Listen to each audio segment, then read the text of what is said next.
오늘 말씀은 민수기 17장 1절부터 13절입니다. 여호와께서 모세에게 말씀하여 이르시되 너는 이스라엘 자손에게 말하여 그들 중에서 각 조상의 가문을 따라 지팡이 하나씩을 취하되 곧 그들의 조상의 가문대로 그 모든 지휘관에서 지팡이 12를 취하고 그 사람들의 이름을 각각 그 지팡이에 쓰되 레이의 지팡이에는 아론의 이름을 쓰라. 이는 그들의 조상의 가문의 각 수령이 지팡이 하나씩 있어야 할 것임이니라. 그 지팡이를 회막 안에서 내가 너희와 만나는 곳인 증거계 앞에 두라. 내가 택한 자의 지팡이에는 싹이 나리니 이것으로 이스라엘 자손이 너희에게 대하여 원망하는 말을 내 앞에서 그치게 하리라.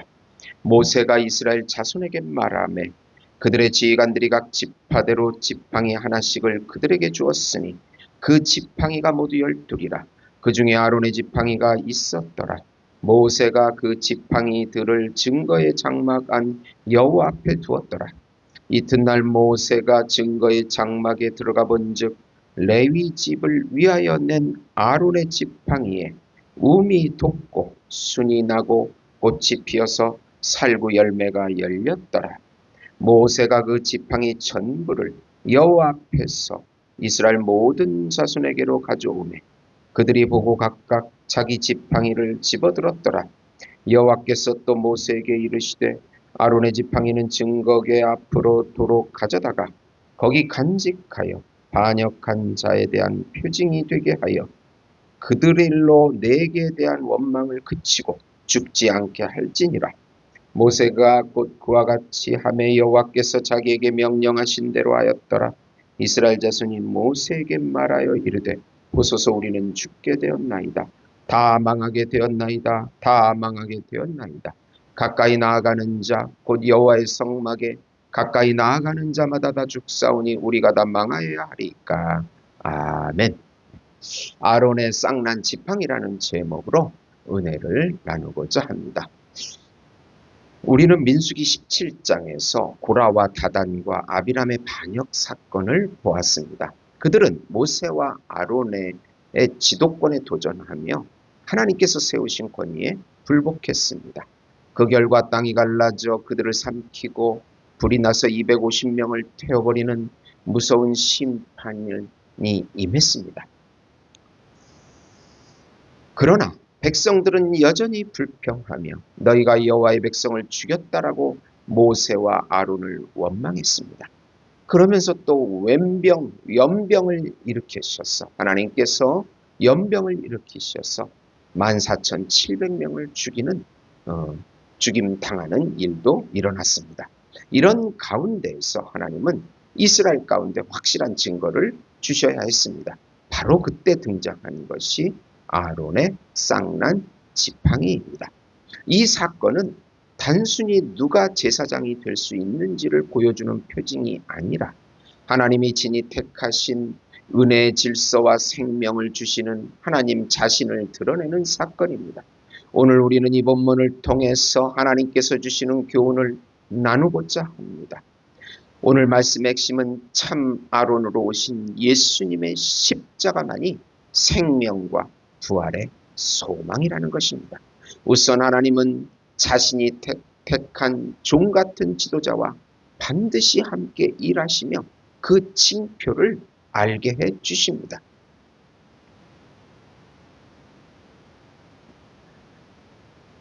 하나님께서는 자신의 택한 종인 백성의 지도자와 함께 하신다는 징표를 보여주는 사건을 계획하시는데 각 조상의 가문의 지도자의 지팡이를 취하라고 말씀합니다. 지팡이는 바로 통치자의 권위를 상징합니다. 그리고 그 지팡이에 지도자의 이름을 쓰게 하고 레위 지파의 지팡이에는 아론의 이름을 쓰게 합니다. 그리고 하나님의 말씀대로 그 12지팡이를 성막 안에 두게 하셨습니다. 그런데 다음 날 아침에 아론의 지팡이에서만 싹이 나고 순이 나고 살구 열매가 맺혀 있습니다. 마른 나무 지팡이에 이런 초자연적인 기적으로 하나님께서는 아론 지파를 제사장 가문으로 택하셨음을 모든 백성에게 선포하십니다. 그리고 그 지팡이를 성막의 증거계 앞에 두어 반역자에 대한 표징으로 삼으셨습니다. 그 지팡이를 보는 순간은 항상 반역과 원망이 그치고 순종과 겸손을 배우게 하신 것입니다. 그리하여 백성들이 구원을 잃어버리지 않도록 인도해 주십니다. 참 아론으로 오신 예수님의 십자가를 예표합니다. 이 십자가를 바라보고 순종하는 자는 살고 반대로 무시하고 불신하는 자들은 영원히 죽게 됩니다. 살구나무 샤케드는 바로 부활을 상징하고 있습니다. 죄와 사망의 죽은 나무에서 부활의 열매를 맺는 나무가 바로 십자가입니다. 예수님의 말씀과 예수님의 영에 순종하는 자들이 구원받은 자녀들입니다. 하나님의 세우신 권위는 인간의 손으로 무너뜨릴 수 없습니다.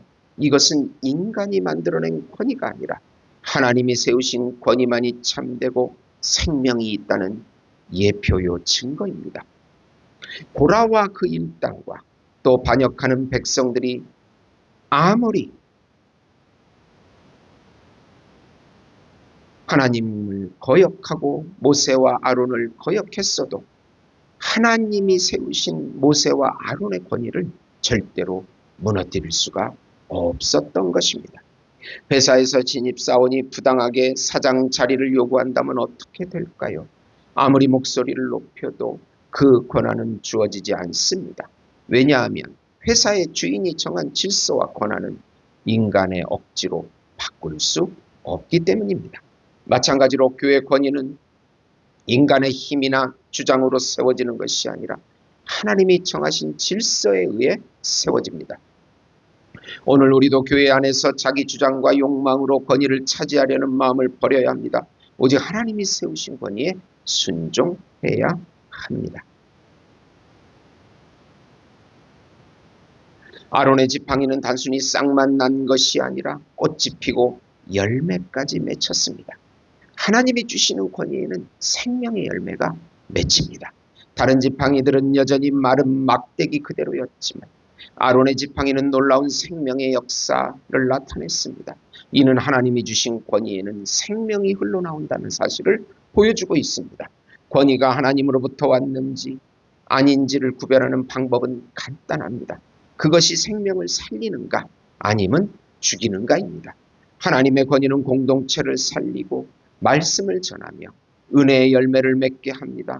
반대로 인간의 야망에서 비롯된 권위는 다툼과 분열, 죽음만을 가져옵니다. 미국의 한 작은 마을에 두 목회자가 있었습니다. 한 목회자는 설교를 잘하고 지식이 많았지만 사람들을 무시하고 자기 권위를 주장했습니다.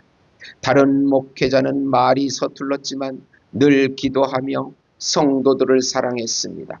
세월이 흐르자 첫 번째 목회자의 교회는 분열과 갈등으로 무너졌고 두 번째 목회자의 교회는 사랑과 헌신으로 마을을 변화시켰습니다.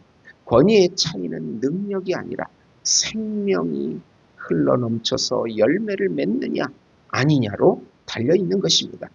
아론의 지팡이가 싹을 틔우고 꽃을 피운 것은 하나님께서 주신 권위가 생명을 살리고 열매를 맺게 하는 권위임을 증거하고 있습니다. 두 번째로 죄인들이 갖는 죄책감과 두려움을 넘어서 회개와 믿음으로 예수님의 은혜를 받아 누리라는 것입니다. 이 아론의 싹난 지팡이 사건을 보면서 모든 백성들이 강한 죄책감과 두려움에 사로잡히게 되었습니다. 모세에게 이제 자신들이 죽게 되었다고 망하게 되었다고 자책합니다. 자신들의 반역과 원망, 불신에 대한 깊은 절망과 회개를 하고 있습니다. 그러면서도 성막에 가까이 가면 죽게 될 것이라고 한탄을 합니다. 대제사장이며 중보자인 아론이 있는데도 자신들이 하나님을 가까이 할 수 없다고 절망합니다. 우리도 참 아론으로 오신 예수님, 참 제사장이신 예수님, 참 중보자이신 예수님을 보지 못하고 하나님을 보게 되면 절망하게 되는 것입니다. 오히려 그 절망 속에서 예수의 이름을 부르고 예수님을 의지하여 다시 부활의 소망을 가져야 합니다. 우리는 항상 우리의 눈은 항상 환경만 봅니다. 환경만 보면 항상 절망일 뿐입니다. 4차 혁명 시대, 전쟁, 기근, 기후 불안의 시대에 요즘 우리가 무슨 소망이 있겠습니까? 네팔에는 혁명이 일어났습니다. 그러나 예수님을 보면 영생과 구원의 소망이 생기고 평안과 평강을 누리게 됩니다. 이것이 신자가 누릴 수 있는 아름다운 삶인 것입니다. 성경의 모든 표징과 사건은 결코 그리스도를 가리킵니다. 아론의 지팡이는 죽은 나무였습니다. 그런데 하나님의 능력으로 다시 살아나 꽃을 피우고 열매를 맺었습니다. 이는 마치 십자가에서 죽으셨던 예수님이 부활하여 생명의 열매가 되신 것을 예표합니다. 예수님은 자신을 나는 부활이요 생명이라고 요한복음 11장 25절에 말씀하셨습니다. 십자가는 죽음의 지팡이처럼 보였지만 그 십자가에서 생명이 싹트고 생명이 흘러넘쳐서 그 십자가를 바라보는 모든 백성들은 구원의 열매가 맺혀지게 되는 것입니다. 아론의 지팡이는 예수 그리스도의 부활과 그분의 중보 사역을 가리키는 바로 예표요 그림자입니다. 겨울에 얼어붙은 나무는 죽은 것처럼 보입니다. 그러나 봄이 되면 신기하게도 새싹이 돋고 꽃이 피고 열매를 맺습니다. 십자가에 달린 예수님을 본 사람은 다 끝났다고 생각했지만 3일 만에 부활하심으로 영원한 생명을 우리에게 열어주셨습니다. 마른 지팡이에서 꽃이 핀 것은 절망 속에서 생명을 주시는 하나님의 능력을 미리 보여주는 사건인 것입니다. 따라서 우리는 아론의 지팡이, 쌍난 지팡이를 볼 때 우리를 위해 죽으시고 부활하신 예수님의 십자가를 볼 수 있어야 합니다.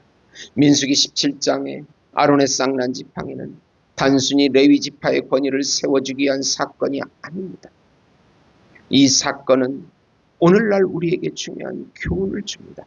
하나님의 세우신 권위는 인간이 무너뜨릴 수 없으며 하나님이 주신 권위에는 생명의 열매가 있다는 것과 아론의 지팡이는 죽음에서 생명을 주신 예수 그리스도의 십자가를 예표하고 있는 것입니다.